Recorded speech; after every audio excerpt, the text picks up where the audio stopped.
Muito bom dia! Começando mais uma EPP, hoje sexta-feira, né? Sextou, e para alegrar nossa sexta-feira, um tema muito bom, hein? Para falar no fundo dos nossos corações, né? Literalmente. Hoje nós vamos falar sobre a vaidade do discurso do homem interior e público. E temos um convidado muito especial, Lucas Nascimento já está aqui conosco. Também temos ponto de vista, né, com a nossa querida Wilnara Lisboa, falando do efeito EPOC. Já ouviu falar? É, isso aí. Também tem notícias do bem aqui, trazendo notícias para você ficar mais informado. E eu já quero dar bom dia para você que está aí, que abriu a porta da sua casa, para a gente passar esse momento juntos. Eu tenho certeza e eu creio, eu espero, né, que Deus use esse momento para falar ao meu, ao seu coração, né, para podermos nos aproximar mais e nos tornar mais semelhantes a Cristo, né, em tudo que fazermos, tudo que fizermos, né, inclusive nesse programa. Muito bom dia, receba o nosso abraço. Se estiver tomando um cafezinho da manhã, aí, bom apetite, né, que comece um dia meditando nas obras do Senhor, na mensagem dele. Se já tomou, também bom apetite. Se vai tomar, né, também bom apetite, se estiver já preparando o almoço, né, fica aqui com o ouvidinho ligado. Também você pode ouvir esse programa pela Rádio Pinheiros. Já baixou seu aplicativo? É gratuito. No Google Play ou na Apple Store, você pode ouvir esse programa aonde você estiver, tá bom? Então fica a dica aí. Seria possível conhecer a causa profunda que motiva os atos mais triviais do ser humano? Quando, por exemplo, alguém busca se apresentar como uma pessoa boa, amável e solícita, é possível conhecer o que realmente motiva essa pessoa? O tema de hoje é a vaidade do discurso do homem interior e público. Fomos pó, somos pó, seremos pó. Em primeiro lugar, o pó que fomos. O homem é terreno, foi feito do pó da terra. A sua origem é daqui de baixo. Antes de recebermos o sopro divino, éramos apenas pó, inerte e sem forma. Sem o sopro de Deus, somos pó caído. Quando sopra o vento, então somos pó levantado. Mas quando o sopro divino se vai, voltamos a ser pó caído. Pó levantado na vida, pó caído na morte. Quando a morte acontece? A morte acontece quando a alma se separa do corpo. Então, o corpo que foi feito do pó volta ao pó, né? E em segundo lugar, o pó que somos. Se o homem veio do pó e voltará ao pó, então é pó. Nosso breve percurso entre o berço e a sepultura é um traço entre pó e pó. Porque o homem não é o que é, mas o que foi e o que há de ser? Porque o homem veio do pó e voltará ao pó. Então é pó. Pó no começo da vida, pó durante a vida e pó no final da vida. Pó levantado na vida, pó caído na morte. Para que não haja qualquer altivez no coração do homem. Deus o sentencia. Tu és pó. Mas como entender o pó que somos? Como compreender o pó que anda, que corre, que chora, que ri? Esse é o pó levantado na vida. Feito do pó, recebemos vida, o sopro divino. Então, nascemos, crescemos, amadurecemos e morremos. Nesse breve ou longo percurso, sempre pó. Por que então tantas diferenças entre os homens? Por que tantos preconceitos e tantas vaidades? Viemos todos do pó. Voltaremos todos ao pó. Somos todos pó. O pó não tem vida em si mesmo. Ele não pode dar vida a si mesmo. Porque somos pó, somos totalmente dependentes de Deus. Se Ele cortar o nosso oxigênio, caímos e viramos pó. Mas Deus soprou nas narinas no homem o fôlego da vida e ele passou a ser alma vivente. Então, foi concebido, gestado, nascido, crescido. Então, viveu, cresceu, trabalhou e fez notório o seu nome. Ó pó levantado na vida, foi criado à imagem e semelhança de Deus, o Criador. Por isso, pode relacionar-se com Ele, conhecê-lo, amá-lo, glorificá-lo. Quando o corpo feito do pó voltar ao pó, então a alma voltará para Deus. E, terceiro lugar, o pó que seremos, a sentença divina ao pecador foi: tu és pó e ao pó tornarás, porque o salário do pecado é a morte. E a morte passou por todos os homens, porque todos pecaram. O pó levantado na vida torna-se pó caído na morte, na sepultura. Todos viram pó, né? Sem os adereços da vaidade. A sepultura não é o nosso último endereço. Quando Jesus voltar, o seu poder e glória, nosso corpo mortal, corruptível, fraco e cheio de desonra, ressuscitará incorruptível, poderoso, glorioso, espiritual e celestial, semelhante ao corpo da glória do nosso Senhor Jesus. Um texto, palavras do nosso querido reverendo Hernandes Dias Lopes, foi quase uma pregação, né, gente? Mas é muito interessante para a gente meditar mesmo. Eu peguei o texto inteiro para a gente falar mesmo sobre a vaidade do nosso coração, né? Aquilo que está lá dentro escondido, ele se manifesta do lado de fora. Então é muito bom a gente refletir sobre as motivações do nosso coração. E quero refletir também sobre o versículo do dia que diz que a boa notícia que o Evangelho nos oferece através da graça de Jesus é a promessa da eternidade em sua presença. Essa promessa ela pode nos sustentar através de qualquer fase ruim. Vamos meditar junto em Salmos 23, 4, que diz: ainda que eu ande pelo vale da sombra da morte, eu não temerei mal algum, porque tu estás comigo, a tua vara e o teu cajado me consolam. Salmo 23, 4. É isso daí, gente. Muito bom. Só para a gente refletir um pouquinho. E agora vamos lá para os nossos quadros Stories que Edificam. Vamos ver qual Stories que chamou nossa atenção?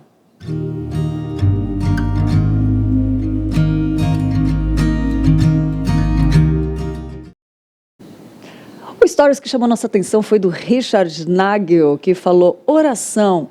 Deus, obrigado por ser um encorajamento constante para mim, obrigado por colocar pessoas da minha vida que me encorajam e me desafiam a me aproximar de Ti. Hoje, peço que me mostres como posso intencionalmente, essa palavra é muito boa, encorajar as pessoas que o Senhor coloca na minha vida. Mostra-me como posso me preparar para o Teu retorno, amando os outros como o Senhor me amou. Em nome de Jesus. Amém. Olha aí, muito bom. Outro stories foi da Norma Braga Oficial, que diz: toda vez que o arco-íris estiver nas nuvens, olharei para ele e me lembrarei da aliança eterna entre Deus e todos os seres vivos, que todas as espécies que vivem na terra. Gênesis 9, 16. Norma Braga Oficial arrasou, nós gostamos, compartilhamos e eu quero te sugerir para seguir o Manhã IPP no Instagram. Segue lá, @Manhã IPP, que a gente segue você de volta e a gente fica de olho para repostar aqui e edificar a vida de alguém através dos stories que edificam. Vamos usar as redes, né, para apontar para Cristo. É isso daí. Vou para o intervalo rapidinho, mas daqui a pouco eu volto com mais conteúdo aqui para você.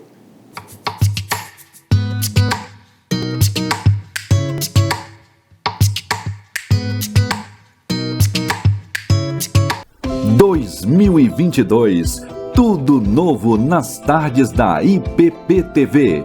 Sempre a partir das 2h30, a sua semana tem muita teologia e ensino. Segundas e quartas, você é o convidado especial para um bate-papo sobre comportamento e cosmovisão cristã no Conversa da Tarde. Terças, a Sociedade Auxiliadora Feminina da nossa igreja promove o culto Mulher Esperança. Quinta-feira, o programa que orienta você em todas as questões da vida está de volta em nova temporada. Aconselhamento Bíblico. E às sextas, Helenivação te leva para conhecer um mundo da capelania. Gente cuidando de gente. Em 2022, fique ligado nas tardes da IPP-TV, a sua TV missionária. Toda terça, às 8 da noite, o reverendo Arival Dias Casimiro te desafia a se envolver com a obra de Deus no programa Você é um Missionário.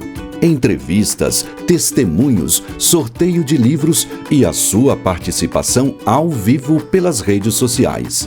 Horário alternativo aos domingos à 1 da tarde. Você é um Missionário, aqui na IPPTV, a sua TV missionária.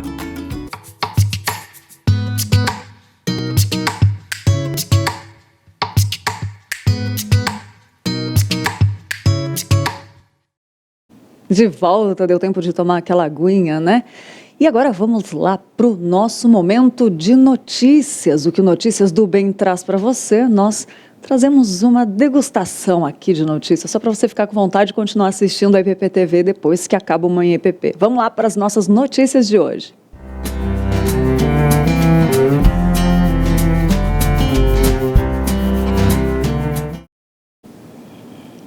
Alimentação versus glicemia. Qual a relação entre os nossos hábitos e a diabetes?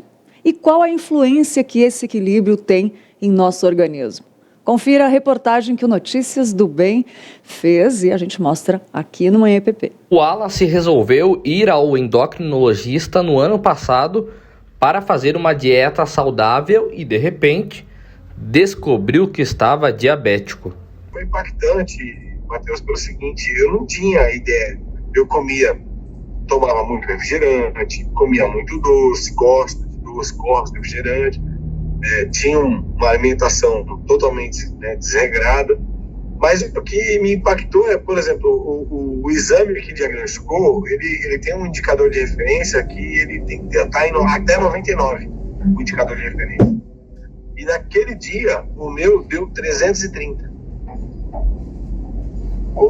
Meu médico, por exemplo, ele falou: cara, se você pratica esporte, pode parar agora.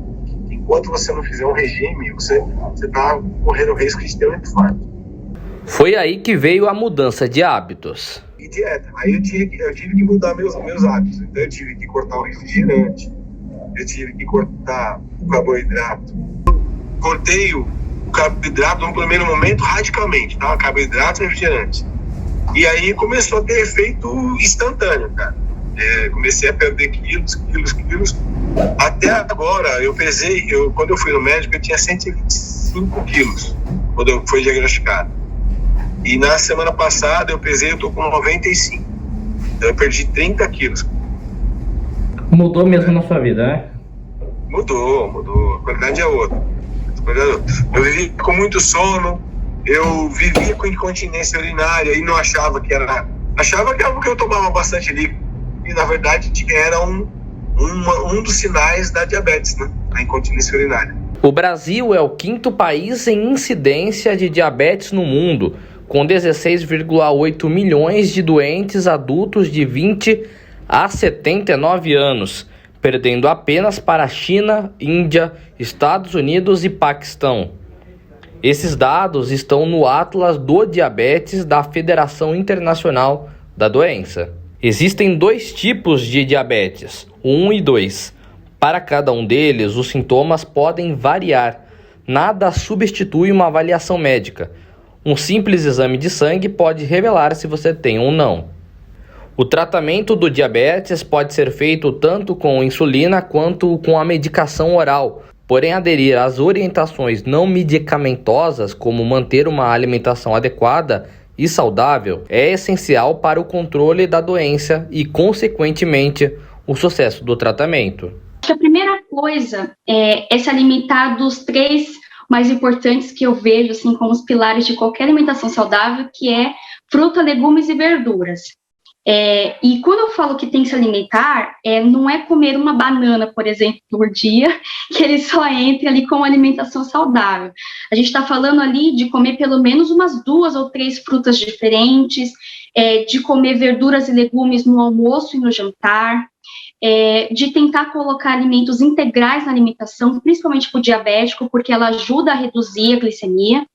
Então, comer pães integrais, arroz integral, comer grãos, leguminosas, até as oleaginosas, que são as castanhas, nozes, todos esses alimentos que são alimentos naturais, eles são a chave de uma alimentação saudável para qualquer tipo de público. Mas, especialmente para o diabético, a gente tem que frisar muito a questão da fibra alimentar. Então, comer legume, verdura, frutas, comer alimentos integrais, tomar bastante água, tudo isso para ter um ajuste melhor da glicemia. O Ministério da Saúde anunciou que os municípios brasileiros terão este ano um total de 23 milhões e meio de reais para serem aplicados na promoção da alimentação adequada e saudável, a prevenção de sobrepeso e obesidade, com destaque para o público infantil, além da prevenção da desnutrição e da anemia. Por essa razão, a alimentação saudável é aliada na prevenção da obesidade e de doenças crônicas.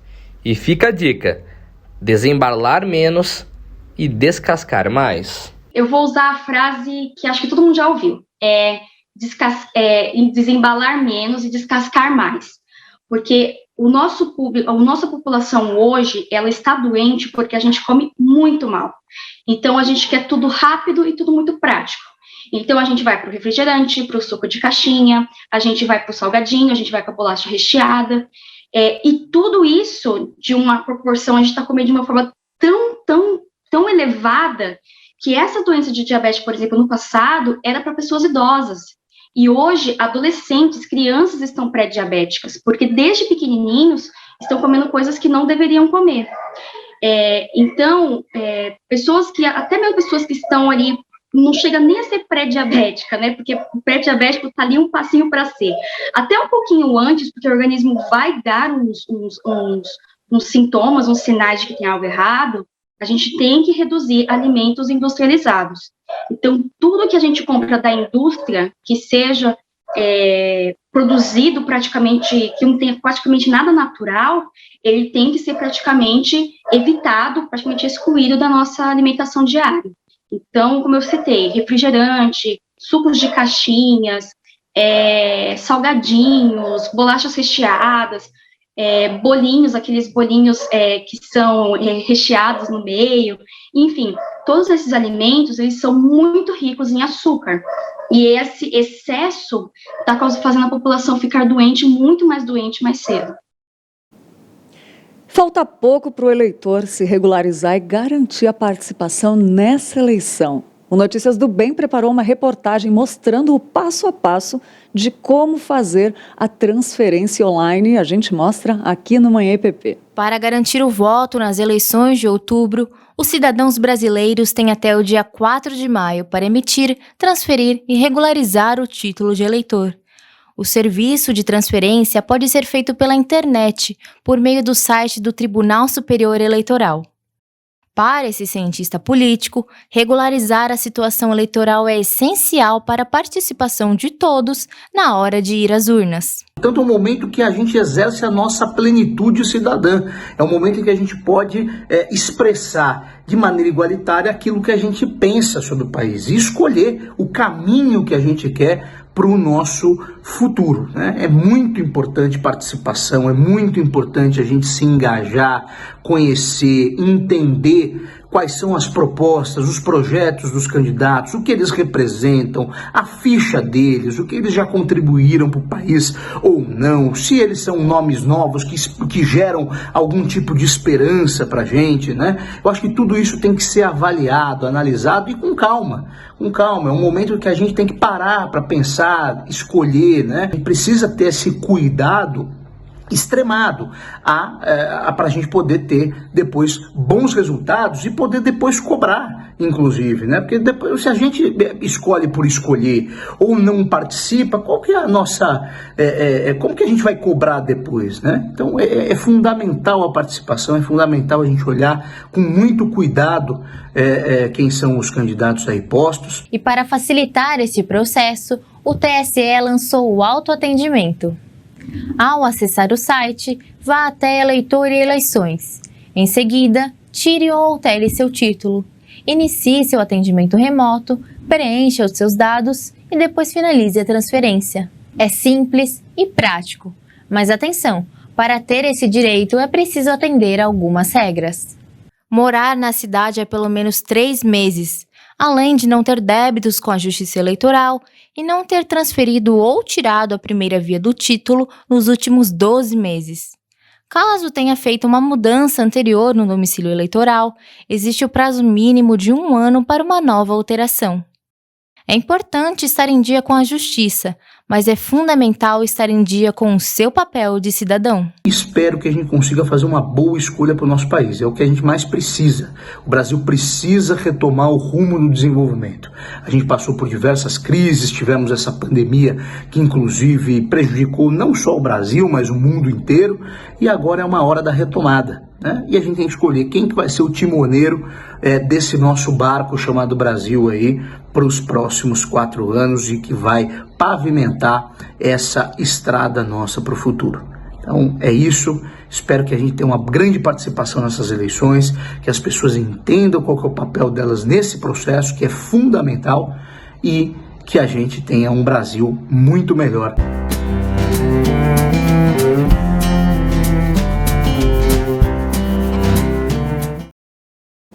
Muito bom, só um pouquinho para você ficar com vontade de assistir notícia de qualidade de um jornal que você sai se sentindo bem depois, não é aquele jornal que você sai devastado, né? Arrasado, sem poder fazer nada, porque tem tantas notícias ruins aí, né? A gente não pode fazer nada e a gente fica se sentindo ruim. Notícias do bem é para você ficar informado por dentro de tudo que está acontecendo por aí e também por dentro de tudo que acontece na sua igreja missionária, tá bom? E vamos lá conversar, a parte mais esperada do nosso programa, eu acho, né, uma das minhas preferidas, que é conversar com o convidado. E nosso convidado de hoje é o Lucas Nascimento, que vai falar sobre a vaidade do discurso do homem interior e público, né? O Lucas Nascimento, para quem não conhece, ou quem é a primeira vez no canal, né, ele é analista do discurso e professor de linguística da Universidade Estadual de Feira de Santana, a UEFS, e do Programa de Pós-Graduação em Estudos Linguísticos, PPGEL, na UEFS. Ele é mestre em Estudos de Linguagem na UNEB e doutor em Língua e Cultura na UFBA. E ele faz pós-doutorado pela USP com o projeto Uma Ética Discursiva para a Argumentação Polêmica. Atos polêmicos de evangélicos no espaço público. Ele é coordenador do Grupo de Estudos Dialógicos em Discurso e Argumentação, do Dialógicos UEFS. É com muita honra, muito prazer que nós recebemos o Lucas presencialmente aqui nos estúdios da IPP-TV, aqui no Manhã IPP. Muito bom dia, Lucas. Obrigada por ter aceitado o nosso convite e estar aqui para falar desse assunto tão importante, principalmente nos nossos dias atuais, né? Dá um briefing para as pessoas de como vai ser o que a gente vai falar aqui. Muito bom dia, Lídia. Um prazer estar com você aqui, com todos os telespectadores. É muito bom a gente poder pensar um pouco para além, né, das roupas que nós vestimos, das maquiagens que nós, por vezes, colocamos, né, e das máscaras, né, porque não falar de máscaras, já que a gente está aí num pós-pandemia, entre aspas, assim, e é disso que a gente está falando quando a gente, de alguma maneira, fala do discurso do homem interior. Né? Falar do discurso do homem interior é falar justamente das nossas motivações mais profundas para os nossos atos mais corriqueiros, desde aquele ato em que a gente pratica o bem, né? O que é socialmente visto como bom, uma atitude, inclusive, muitas vezes devota ao olhar do outro e, por vezes, até ao nosso olhar. No entanto, qual é a motivação disso? Qual é a motivação dessa performance? E é disso que nós queremos falar um pouco aqui. E aí, nada mais, nada menos do que voltar ao que a tradição judaica cristã fala muito sobre o orgulho ou a vaidade. E o ego também, né? Exatamente. E, Lucas, é muito interessante o texto que eu li, que você escreveu, e o Lucas também escreve. Eu vi um artigo, eu convidei o Lucas lá no Invisible College, né? Eu vi um artigo seu lá, por isso que eu falei, eu preciso conversar com esse cara. Aí eu vi que era amigo do Vitor Fontana, que já esteve aqui também. E você escreveu sobre isso, achei bárbaro o seu texto, parabéns, inclusive, mas eu queria já perguntar... Qual que foi a motivação de você escrever esse texto? Falando de motivação, né? Na verdade, acho que foi na BC2, né? Aquele papo que eu tive com o Victor Fontana, a BC2, e aí a gente foi, e a partir daquilo a gente fez o contato. Você falou da Invisible College, por que eu estou falando boa. Então, a motivação de escrever isso é justo porque nós falamos muito do discurso público, do homem público, e temos muitas análises a respeito de uma perspectiva sociológica das atitudes e atos, sejam atos ligados aos atos de fala, como as próprias atitudes tomadas no cenário público. E esse cenário público, necessariamente, não é o cenário público do Estado, né? A gente está falando das nossas atitudes do dia a dia. E a gente vê também muito uma análise psicológica das ações e comportamentos. Mas quando a gente volta para uma tradição, vamos dizer assim, jansenista, pascaliana e, por sua vez, agostiniana, e aí a gente está recuperando essas pessoas, esses grandes nomes aí da filosofia e da teologia. Por exemplo, se eu penso Pascal vai beber no Cornélio Jansenius, que foi o bispo de Ypres, né, na Bélgica, ali uma tradição europeia e francesa, e esses filósofos, esses pensadores, poderia dizer assim, estão, de alguma maneira, pensando a partir, né, do Santo Agostinho. Então, eles estão retomando o Santo Agostinho. E, ao retomar o Santo Agostinho, estão retomando aí a discussão sobre a moral da intenção. Então, essa moral da intenção que vale a pena a gente refletir sobre essas motivações. Então, a minha motivação é, de alguma maneira, trazer uma reflexão que a gente possa utilizar elementos, metodologias, vamos dizer assim, para analisarmos certos discursos no âmbito discursivo, que a gente traz recursos de uma análise social, né, discursiva, obviamente, mas também remetendo a esse interior, a esse homem interior. Então, o homem interior é esse homem que tem alma, esse homem que tem vontade, esse homem que pode ser e é estruturado também, infelizmente, pelo orgulho. Então, nós não podemos combater e aí trabalhar a reforma do homem interior, claro que não nos termos exatos, né, que a gente está dialogando, do Cornélio Jansenius, sem nós conhecermos e entendermos as nossas motivações mais profundas para os nossos atos corriqueiros. O que você acha que mais impede do ser humano, vamos falar dos cristãos, assim, de conseguir chegar no mais íntimo do coração e entender o que motiva ele? Olha, o que mais impede... Eu acho que é uma pergunta um pouco difícil, né? Difícil. Um pouco difícil dizer o que é que mais impede. Mas nós temos níveis de cegueiras, nós temos dificuldade de reconhecer os nossos erros. Mas me parece que a tradição teológica e também filosófica cristã, né, nos dá aí elementos justamente para descortinar esse homem interior. E aí a gente pensa no próprio Jesus. Jesus não está preocupado apenas com o pecado do adultério, não está preocupado apenas com a violência, vamos dizer assim, a externalização da violência. Está preocupado, ele está.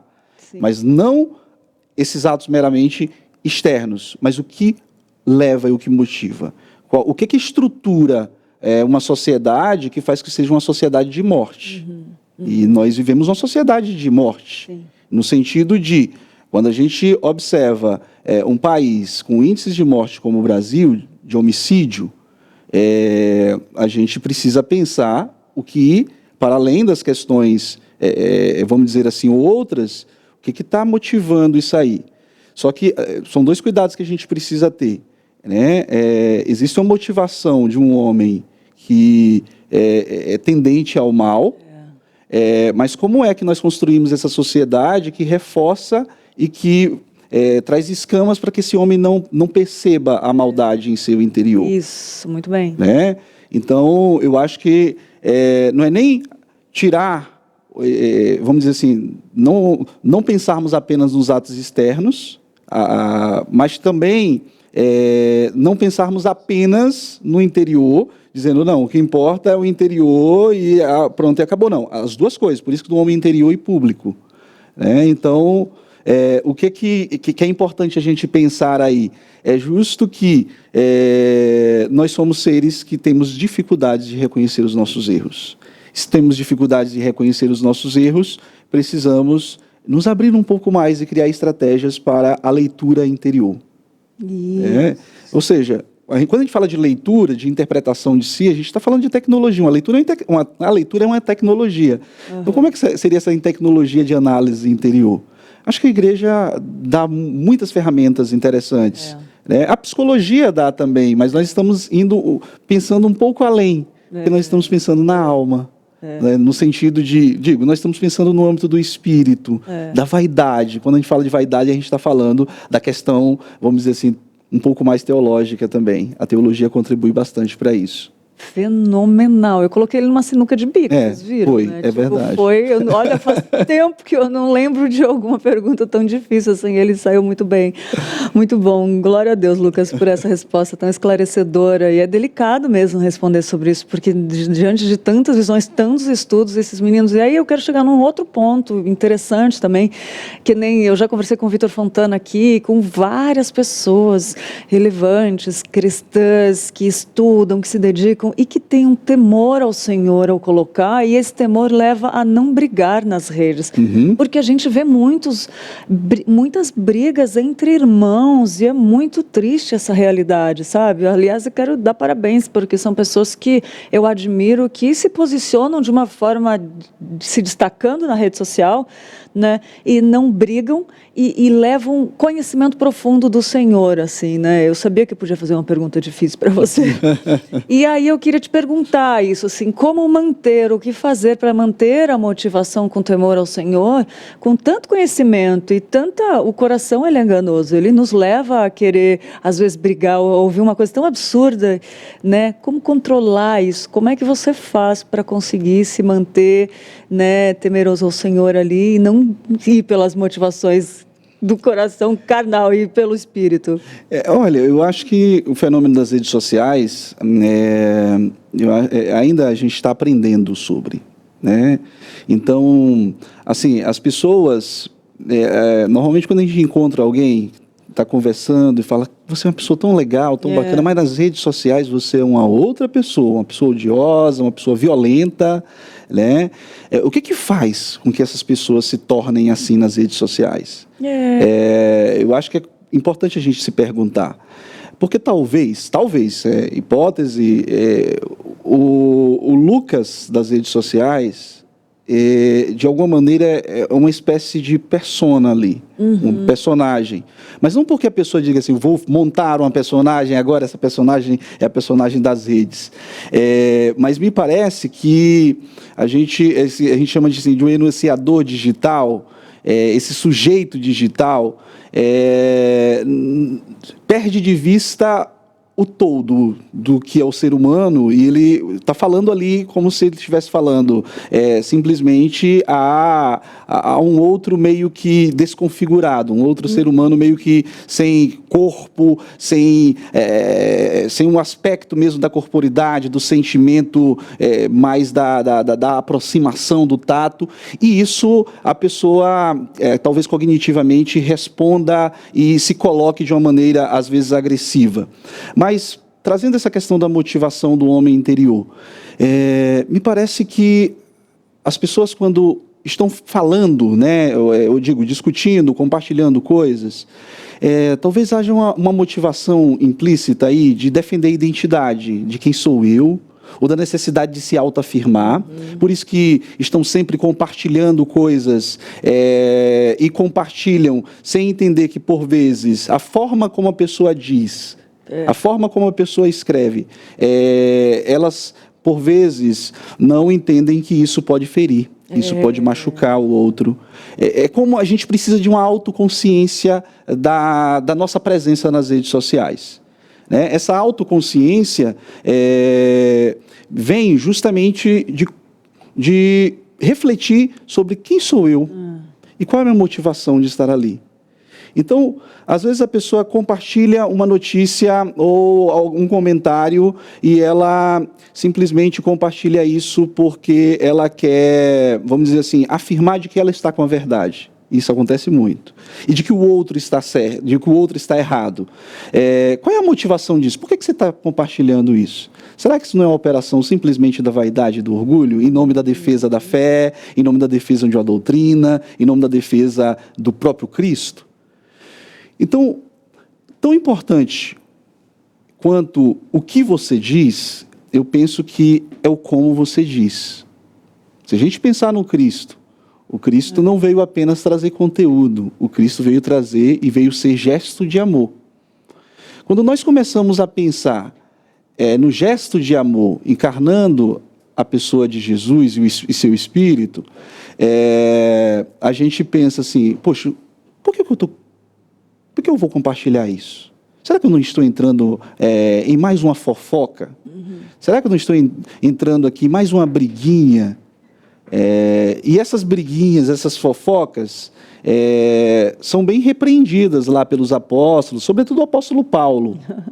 Então, porque às vezes a gente pensa, né, que a maledicência, a mentira, está mais assim, no outro âmbito, mas isso é tanto um ato que você poderia estar fazendo aqui. Por exemplo, nós estamos conversando aqui, mas dificilmente a gente vai discutir a ponto de, sei lá, falar impropérios, mas nas redes sociais as pessoas fazem isso muito facilmente, porque é a autoconsciência de que você não está ali diante apenas de dados, você está diante de pessoas.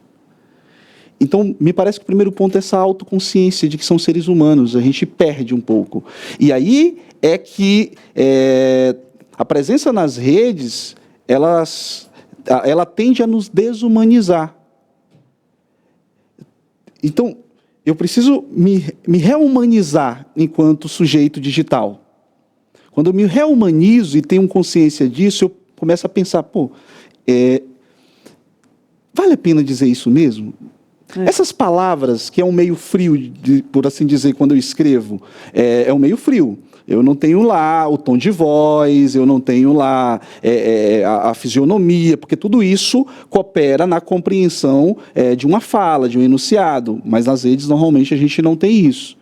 Então, se eu me preocupo no como dizer, no tom de voz, às vezes, quando a gente está na conversa aqui, para compreender o enunciado, nas redes eu preciso pensar 100 vezes mais a esse respeito, porque eu posso estar ferindo. Então, Lídia, objetivamente, autoconsciência de que eu sou humano e o outro também é humano, que está ali com o celular na mão, ou atrás de um computador, ou na frente, né, no caso. Eu acho que esse é um passo muito importante. E o pensar o como dizer. Claro, um momento ou outro, quando a gente está muito presente nas redes, a gente pode cometer um deslize. Quem não? Quem nunca? Quem é que não usa palavras que não ferem o outro, de alguma maneira? No entanto, a gente precisa ter a consciência de que a gente pode melhorar isso. E, por vezes, vir pedir desculpa, pedir perdão, porque essa é reconhecer a nossa humanidade. Então, eu acho que esses são 2 passos importantes, autoconsciência e pensar no como dizer E, claro, aí um outro ponto. Se a gente pensa na rede como o Twitter é movido a polêmica. Ontem eu estava falando sobre isso. Assim, a rede da polêmica. É a rede da polêmica. Então, os algoritmos do Twitter funcionam muito no viés da polêmica. Ou seja, quem não está provocando uma polêmica está tomando parte nessa polêmica. De alguma maneira, normalmente funciona assim. Então, eu preciso ter cuidado também. Porque até que ponto eu estou, de alguma maneira ali, simplesmente entrando no jogo da polêmica. E o jogo da polêmica é o jogo da polarização. O jogo da polêmica é o jogo da desqualificação do outro. Então, o jogo da polêmica, por vezes, pode até chegar a ser o jogo da diabolização do outro e da violência verbal. Então, nós precisamos ter muito cuidado com isso. E eu fico tão triste, muitos ficam, né, quando vêm irmãos fazendo isso. E isso pode acontecer, agora eu queria chegar num outro ponto, saindo um pouco do Twitter, mas que bom que tem pessoas que não botam fogo e estão lá edificando, trazendo para o outro lado, né? Tem referências dessas pessoas, como eu já falei antes. Eu queria trazer um pouco para o púlpito, né? Às vezes isso acontece, inclusive nos púlpitos, né? Essa questão do homem interior, de chegar lá. Qual a relação do discurso do homem interior e a tentação? E perguntar também se isso acontece com pastores no púlpito. Olha, absolutamente.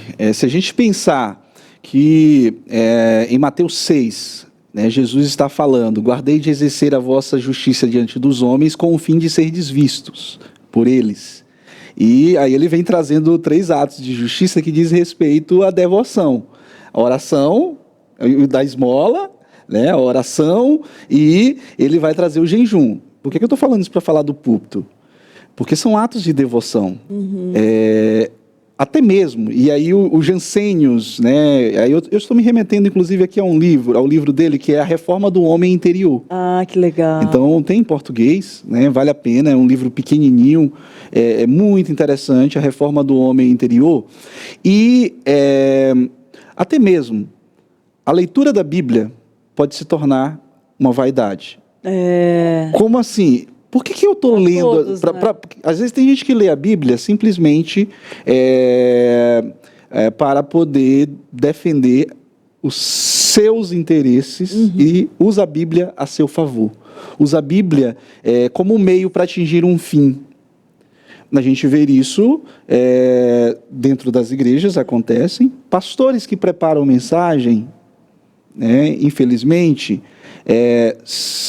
para poder ferir o outro, para poder defender aquilo que ele acha que, vamos dizer assim, às vezes tem até consciência, mas não, eu preciso dizer isso aqui, eu vou usar a Bíblia, usar o púlpito. Ou mesmo para interesses particulares. Agora, na época de política, infelizmente, a gente vai ver muito isso acontecendo para defender o partido A, B, C. Então, isso sim, seja para assuntos que dizem respeito à própria estrutura religiosa, que foge, inclusive, por vezes, do espírito cristão, mas que atende apenas à estrutura, não que a estrutura religiosa não seja importante, até mesmo questões públicas, pessoais, que fogem aos interesses do reino. Então, esse é o problema, né? Então, veja que a crítica é uma crítica profunda. E essa crítica está disponível por uma leitura cristã. Isso é uma leitura bíblica, né, que a gente faz.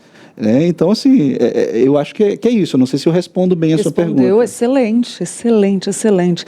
E eu quero voltar num ponto que você falou lá atrás sobre o orgulho. A gente sabe muito sobre o orgulho, o ego, né? E todos nós somos egoístas, porque o pecado é simplesmente fazer a nossa vontade e não a vontade de Deus, né? E, tipo, é mais que isso, né, gente? Calma, eu só estou falando em questão do ego. Mas, voltando no orgulho, eu queria te perguntar como que o nosso orgulho ele pode se manifestar nos nossos atos públicos, entendeu? Como que a gente pode perceber o orgulho no nosso coração só olhando pelos nossos atos? Então... eu acho que o orgulho, de fato, Se a gente pensa aí, todo um legado de pensadores que estão pensando essas questões do orgulho, não é à toa que ele é o pecado capital que gera os outros, todos os demais, né? Pelo orgulho que se fala de Lúcifer, né? Da queda de Lúcifer. Então, mas talvez a gente possa pensar de maneira um pouco mais objetiva a seguinte questão, né? Eu vinculo isso aos 3 níveis que eu tenho chamado assim de 3 níveis da tentação. Você escreveu lá, né? Isso, na verdade, está... Aquele texto que você leu, que não está disponível porque o meu site saiu do ar, né? Que era discursividade. Volta. Eu não sei, porque fez parte de um projeto, eu não sei se eu vou continuar com o projeto. Ficou desde 2016, né? Então, até agora, mas não sei ainda. Mas, de todo modo, qual é a questão? Nós somos tentados ao mal. O ser humano é a todo momento tentado ao mal. E a história da tentação está lá na história bíblica de Gênesis a Apocalipse, diria assim. E quais são esses 3 níveis da tentação? É justamente a concupiscência da carne. Eu ia perguntar disso, menino. Que é o desejo, né? O desejo desordenado, é o desejar por desejar. A questão não é o desejo em si. Aí dá um programa inteiro. Sim, só isso. Exatamente. Né? E esse é o primeiro nível da tentação lá de Mateus 4. Né? Tu não és filho de Deus, então transforma essa pedra em pão para alimentar um desejo, atender a uma questão apenas corporal. Você tem um segundo nível aí, que é justamente, se esse primeiro é o nível afetivo, eu gosto de falar do nível afetivo, né, que é esse do desejo. Você tem um segundo nível que é o da curiosidade, que é a concupiscência dos olhos, de que João fala lá em 1 João 2,16. Que é justamente você ser curioso por ser curioso, né? E a gente pode se ver manifestar isso. Eu acabei não falando da manifestação do segundo, mas eu volto falando de cada uma dessas, como é que a gente pode identificar isso publicamente. É o conhecer, vamos dizer assim, simplesmente por mera operação do orgulho, da vaidade. E o terceiro nível está no terceiro nível da tentação. Sim, no segundo nível da tentação é justo quando Jesus, você tem o diabo que fala com Jesus ali a possibilidade dele saltar e mostrar de que os anjos podem o amparar. É um espetáculo de entretenimento, mas não apenas, de curiosidade para que as pessoas... e ele também é um gesto ali, há quem interprete, inclusive eu estou falando de uma interpretação jansenista, mas também agostiniana, o Agostinho fala desses 3 níveis. E por último, é justo tudo isso te darei, todos os reinos, que é justo o nível do orgulho, que é a soberba da vida, de que João fala. Né? Esse querer tudo, é o nível do orgulho. Então, é nisso que Adão e Eva é tentado, nesses 3 níveis, e que nós somos tentados desde que nós somos seres humanos. Agora, como é que isso se manifesta? Tentando ser objetivo, por exemplo, nós, enquanto no nível do desejo, nós temos um desejo desordenado, e o mundo em que nós vivemos, que apela às sensações, esse mundo do consumismo capitalista, é o mundo do apelo às sensações. Nós saímos, pegamos uma avenida e estamos a todo momento ali sendo bombardeado por desejos. Então, somos bombardeados na propaganda X, Y e Z e ficamos com os desejos à flor da pele.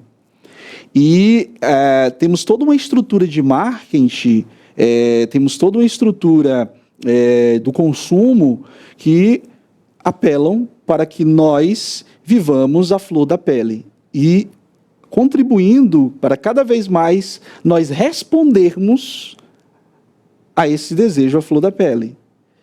E isso se dá justamente porque nós somos esses seres também de desejo. Então o problema não é o desejo, é o desejo desordenado. Agora, como a gente identifica isso? enquanto o discurso interior poxa, por que eu estou comprando isso? Porque às vezes a gente sai comprando e compra desordenadamente. Você deu um exemplo aí, pode ser outros pecados, né? Exatamente, pode ser muitos. Né?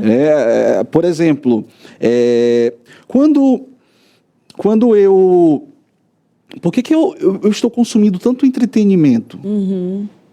Talvez pornografia. Por que eu estou consumindo... Às vezes começa olhando uma coisa pequena e vai aumentando, né? Exatamente.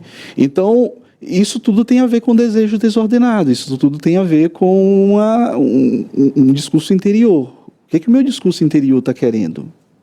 Né? Qual é o apelo? E são 3 níveis, vai aumentando, ou eles estão é um processo crescente ou não? Eles estão, só acontece? Não, a gente faz isso, acho que de uma maneira talvez didática e estrutural, mas na verdade um está no outro e o outro está no um. Sim, entendi. Agora, claro que talvez você tenha a incidência mais de um. Né?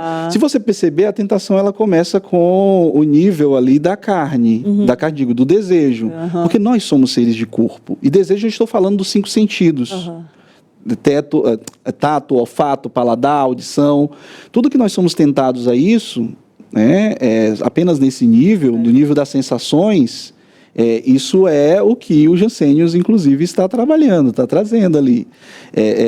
Por exemplo, ele fala até dessa coisa, que eles tinham uma espécie de diretor da alma. Então, era justamente para fazer com que o sujeito pudesse avaliar as suas motivações. Quando eu estou ouvindo uma música, né, ou então viciado em apenas ouvir sem, de fato, apreciar, sem aquele senso de... Às vezes nós estamos apenas com vícios do querer ouvir fofocas. Aí a gente já entra, inclusive, no segundo nível, que é a curiosidade. Então... Então, indo ao segundo nível... Cortei ali, você falou do primeiro é desordenado, segundo é curiosidade. Curiosidade. Então, nós vivemos numa sociedade que desperta a curiosidade a todo tempo. Nós estamos vivendo na economia da atenção. A atenção é a maior commodity de todos os tempos. É a maior do nosso momento. Então, tudo é feito para captar a nossa atenção. E porque nós somos carentes de atenção, né, mas nós somos famintos também de curiosidade. Né? O Aristóteles já mostrava, nós desejamos o conhecimento. E às vezes, quando o conhecimento se torna apenas o conhecimento pelo conhecimento, para Jansenius isso é vaidade. Né? Como é o conhecimento pelo conhecimento? Isso é difícil até de dizer, mas... eu penso que normalmente o conhecimento em favor apenas do orgulho. Forte isso. Às vezes as pessoas ostentam conhecimento não para compreender a realidade, mas só para poder reforçar sua identidade, só para poder dizer que é melhor que o outro. E aí isso vai se manifestar nas nossas atitudes privadas, com os amigos, mas também publicamente. E isso é muito comum nas cercanias da igreja, né, da religião. Então, as pessoas querem ostentar conhecimento. E por isso, talvez, isso se manifeste nas redes sociais. As pessoas compartilham ali justo certas questões e certos posicionamentos apenas para dizer que é bom, ou associa a sua imagem a um intelectual, a um pastor, ou coisa do tipo, e isso pode estar simplesmente a operação da vaidade, do orgulho. É esse nível que a gente precisa analisar, é nesse nível que nós precisamos analisar como é que nós estamos efetivamente lidando com os nossas atitudes. Então, quando eu estou pensando aí, nesse momento, o discurso não é fala apenas. Então, o discurso, ele estrutura as nossas atitudes. Né? O discurso, ele não é apenas esse elemento racional, ele é o todo. Ele perfaz espírito, né? Vontade, e aí a mente, né? E que, por sua vez, pode verbalizar ou não. Né? Então, como é que por qual discurso eu estou sendo interpelado? Um discurso de um desejo desordenado? Um discurso de uma curiosidade que me leva simplesmente a consumir entretenimento? Por exemplo, eu questiono eu gostava de, questiono a mim mesmo, eu gostava muito de acordar pela manhã e ligar o jornal. Então acordava, então quando eu aí assim fazia aquela oração rápida, meia boca, né? E ligava o jornal e ia tomar café. Só que eu comecei a perceber que aquilo não estava me fazendo muito bem, porque aquilo ali colocava uma lente para eu olhar toda a realidade do dia. E a nossa manhã é muito importante para que para a gente, para a nossa disposição do dia. E eu percebi que eu estava sendo alimentado apenas por um senso de curiosidade, de uma mera curiosidade. Que aquilo é importante assistir aos jornais e etc. Logo cedo, estou falando do jornal, né? E a gente vê notícias tão ruins, tantas... E aí você já amanhece o dia assim, pensando nos males do mundo, que não precisamos pensar mesmo, mas são males muito recortados, de um certo viés e uma perspectiva, vamos dizer assim, uma visão de mundo ali que é recortada pelos jornais e etc. E eu comecei a pensar, acho que eu vou desligar um pouco pela manhã. Eu acompanho as notícias, mas não mais pela manhã. Logo cedo, né? Imagine, 6 horas da manhã, você já está lá e era isso. Eu estou falando cedo, era isso. Isso eu percebi que até a banana que eu comia com o café ficou mais saborosa. Isso é fantástico. Né? Então o café ficou mais saboroso. Impressionante. E eu conseguia uma conexão com a realidade um pouco melhor. Por quê? Porque a minha curiosidade estava desordenada. E isso serve para as redes sociais. Olha, que legal. Às vezes, nós somos tentados a estar a todo momento ali nas redes. E às vezes nós estamos simplesmente com o efeito da curiosidade, com a curiosidade desordenada. Às vezes a gente fica lá atualizando o feed só para ver o que tem mesmo que não tenha nada. Então, que discurso é esse que está alimentando essa minha atitude? Então, eu estou estruturado pelo discurso do algoritmo, que ele sabe que nós temos curiosidade, e a Bíblia nos dá essa autocrítica. Exatamente. Então, hoje a psicologia nos ajuda com isso, né? Bastante. Mas se você volta e percebe que o texto bíblico nos dá essa visão crítica, que às vezes a gente não entende esse nível, porque isso é a operação da curiosidade, uma curiosidade desordenada. Sabe o que me deixa impactada? Que são coisas tão sutis, né? E para você perceber essa questão, até a banana ficar mais gostosa, você já está lá no profundo, você já está buscando a Deus, você já está botando as prioridades no lugar certo para você perceber isso. E ao mesmo tempo que a sutileza de perceber isso tem que ser profunda, tem a sutileza de levar a pessoa a se distanciar de Deus pelo superficial, pela rapidez ali. Como as coisas são detalhadas e simples, né? Cabe muito a gente prestar atenção, se autoavaliar, buscar, né, conhecimento do que Deus fala na palavra, né, Lucas? Porque eu achei bárbaro isso que você falou. Até a banana fica mais gostosa e a gente tem que colocar as coisas no lugar certo, principalmente o coração, né? Exatamente. Onde provém as fontes da vida, não é? Deus fala, guarda o coração, trazer à mente aquilo que traz esperança. Você vê como isso é bárbaro, né, Lucas? Muito bom, cara.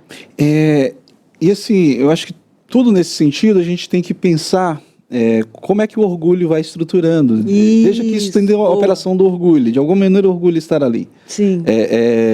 E esse último nível, que é o nível do orgulho mesmo, né?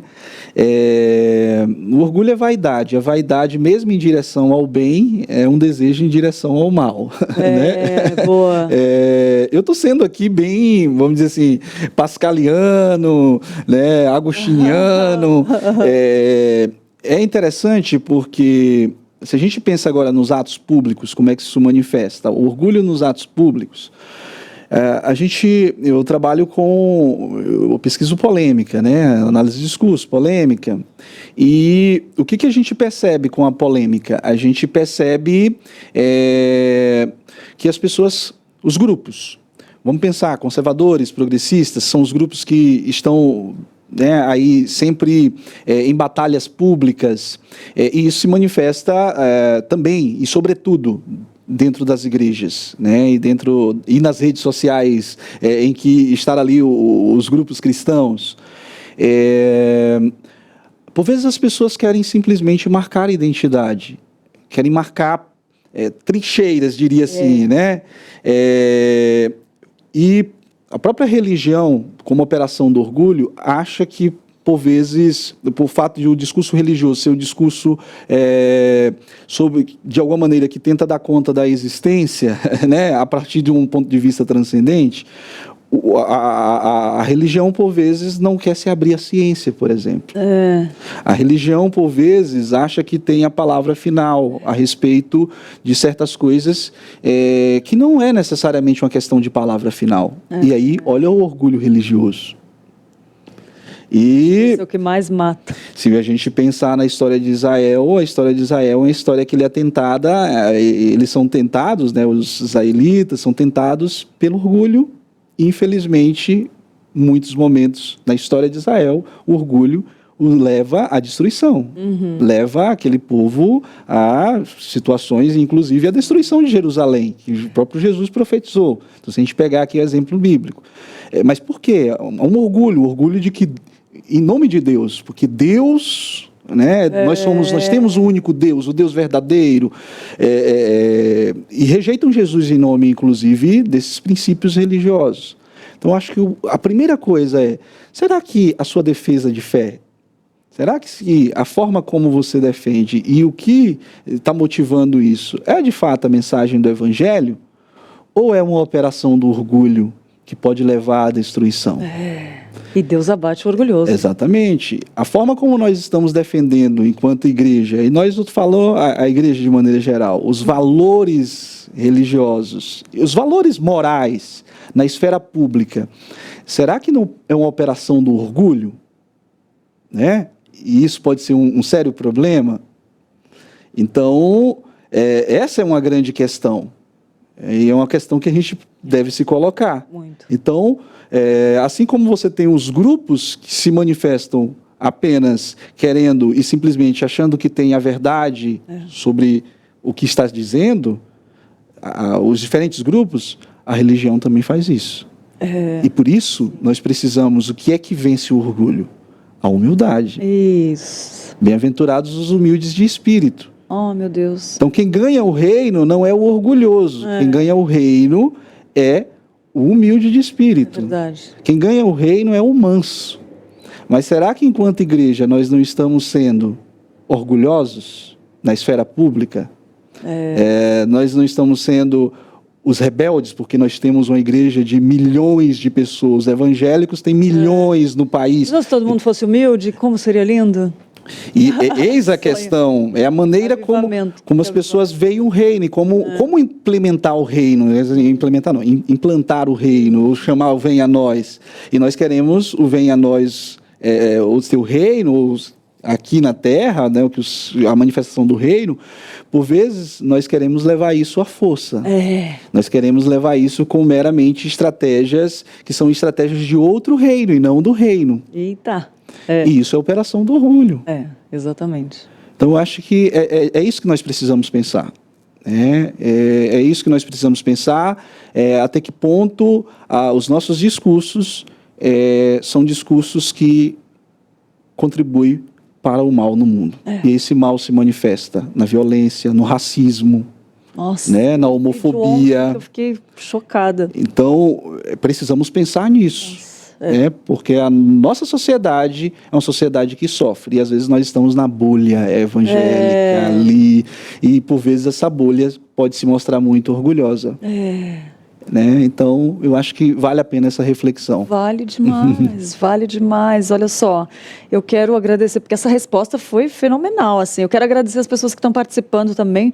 A Alexandria falou, glória a Deus e parabéns pelo convidado. Sou de Feira de Santana, Bahia. Olha, Bahia. Minha cidade. Beijo, Alexandria. A Ângela Luna, que está aqui, o Ricardo Reis está sempre com a gente, né, de São Paulo, da IPB. Tem outro link também, que eu vou abrir agora para ver quem está falando. Espera aí, só um minutinho, porque tem muitas pessoas e tem alguém aqui que falou o seguinte, o Wildemar falou, vale a pena ouvir uma entrevista onde o entrevistado respeita a fé dos telespectadores e usando uma linguagem onde acredito que todos estão entendendo. O Wildemar é minha sogra. Ah, que linda! É verdade, Wildemar, concordo com a senhora.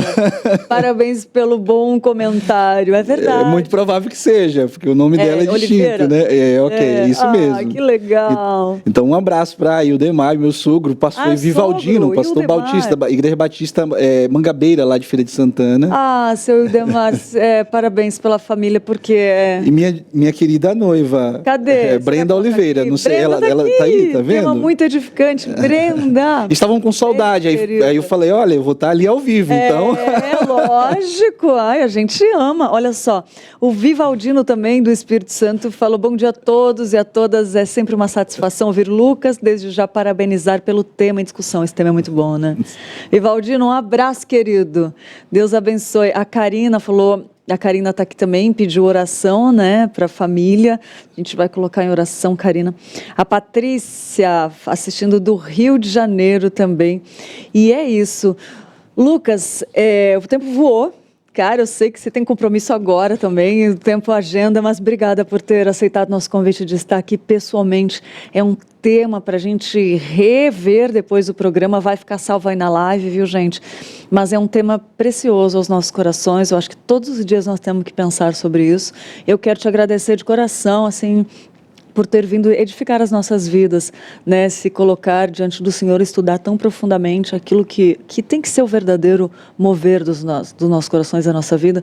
Te agradecer em nome do Mãe EPP, da IPP TV, da Igreja Presbiteriana de Pinheiros, por você ter aceitado o nosso convite e ter sido usado tremendamente por Deus para edificar nossas vidas e que Deus continue te usando e brilhando, sendo essa seta para Cristo aonde você for, em nome de Jesus. Amém, eu também fico agradecido pelo convite, agora presencialmente, né? Nada melhor. A gente já falou aqui online, já conversou, né? Online. Verdade. E é muito bom poder falar sobre isso, né? A gente precisa de fato refletir sobre as nossas motivações profundas. Amém. Né? Não de maneira genérica apenas, né? Que a gente fala assim, nós somos orgulhosos, mas onde é que isso de fato se manifesta? Então, acho que essa concretude, a motivação do texto. Né? E agradecer a você pelo carinho de sempre e a todos que estão nos acompanhando, muito obrigado, e que a gente possa refletir, né? E buscar prescrutar as nossas motivações interiores em todos os atos. Às vezes a gente passa de maneira despercebida a respeito daquilo que nós fazemos, mas volta um instante, reflita, será que isso aqui não está sendo operação simplesmente da minha vaidade, de um desejo de autoafirmação? E ao refletirmos sobre isso, e quem é cristão, quem não, pode refletir, buscar suas maneiras de rever, reformar as suas atitudes. Quem é cristão pode pedir ajuda ao Espírito Santo, porque certamente ele é o ajudador. Então, é por meio dele que a gente vence. É verdade, amém. Mensagem final aí, fechando com chave de ouro. Agora, Lucas, eu esqueci de uma coisa, graças a Deus eu lembrei. Quem quiser te seguir, tá lá, Lucas, qual é a rede social? Até vou pedir para a produção pôr na tela a rede social, quem quiser saber mais, estudar, porque, gente, eu vou te falar um negócio, tem poucas pessoas, assim, poucas não, né? Graças a Deus temos muitas pessoas, mas, assim, pessoas que a gente indica de coração, porque sabe que vai ser um conteúdo com temor ao Senhor, entendeu? Relevante, profundo e não vai ter, assim, heresia, sei lá. Enfim, pode seguir, que se quiser o conteúdo, né? Então... Instagram? É um Instagram. É arroba publica, né? com Lucas Nascimento. @com Lucas Nascimento. Eu publico quase, assim, muito pouco. Eu publico, antes eu publicava mais de vez em quando alguma coisa, mas é mais para compartilhar mesmo, às vezes o dia a dia, ou um evento, coisa do tipo, mas por vezes a gente está compartilhando, a gente está fazendo uma palestra, ou um texto que saiu, isso sim, né, porque estar nas redes sociais também dá muito trabalho. Dá muito trabalho. Para você produzir conteúdo, essa coisa, então existe um outro mundo para além das redes que a gente precisa para, né, de fato, produzir. Mas a gente está lá sempre dizendo quais eventos, ou um texto ou outro que a gente publica. Então, com Lucas Nascimento, arroba com o Lucas Nascimento. E no Twitter, se eu não me engano, é Lu Nascimentos. Então, acho que você pode me encontrar lá, que eu de vez em quando posto uma frase, uma coisa assim. Não sou um produtor de conteúdo, diria, mas é isso. Lu Nascimentos. Isso, exatamente, Lu Nascimentos. Muito bom. Muito obrigado, Lídia. Lucas, obrigada, que Deus te abençoe Amém. muito. Um abraço para sua esposa, sua família, que Deus abençoe muito. Você está profetizando. E até... Nós vamos casar em novembro. Ah, é? Ah, meu Deus! Casa, que é muito bom casar, gente. Eu casei em outubro e é muito bom. Coisa É um desafio boa. E o mundo quer falar o contrário, mas é plano de Deus. Sim. Então, que Deus abençoe. Amém, amém. E que seja uma bênção. Amém. Uma família do Senhor. Gente, vamos lá. Vamos assistir a Wilnara. A gente tem um ponto de vista que a Wilnara fala pra gente o que é EPOC na saúde, na academia. Você sabe o que é isso? Eu não sei. Eu quero descobrir agora. Vamos descobrir juntos o que é EPOC? Vamos lá ver o que é esse tal de EPOC que a Wilnara vai trazer pra gente.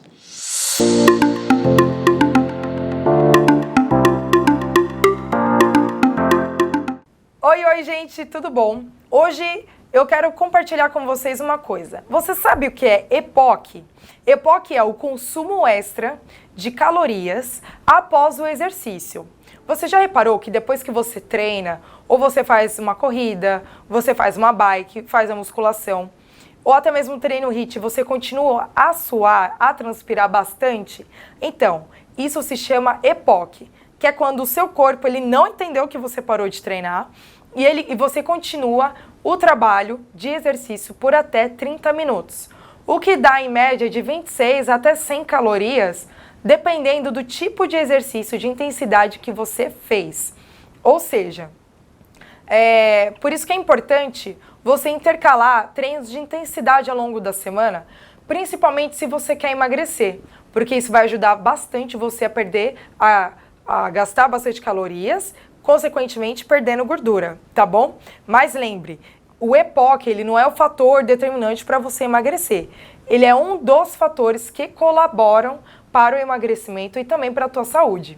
Então, como ele também é um dos fatores, quais são os outros? Treinamento, dieta e também fazer atividades extras, como subir e descer escada, tá bom? E lembra, gente, começa hoje mesmo a treinar, a fazer atividade física. Se você tiver alguma dúvida, precisar de ajuda, estou aqui à disposição, tá bom? Espero ter te ajudado e ter te incentivado a partir de hoje, a partir de agora, a começar a fazer atividade física, tá bom? E até mais!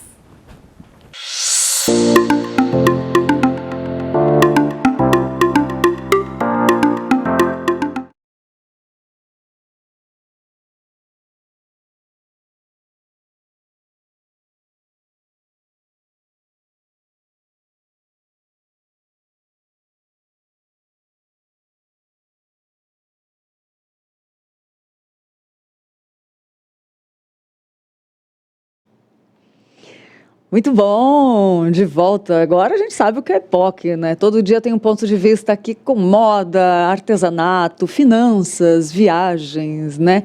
E agora eu trazendo saúde, falando que é o EPOC. E é isso aí, gente. Entrevista fenomenal, gostei demais, graças a Deus por isso. Obrigada pela sua companhia. A gente fica por aqui e segunda-feira estaremos de volta, estaremos de volta no mesmo horário, mas agora continua a programação ao vivo aqui online com Roberto Quirino e Tainá Félix. Você fica com notícias do bem, tá bom? Bom final de semana, que Deus abençoe e foi gratificante demais estar com você. Obrigado pela companhia e até segunda-feira. Tchau, tchau.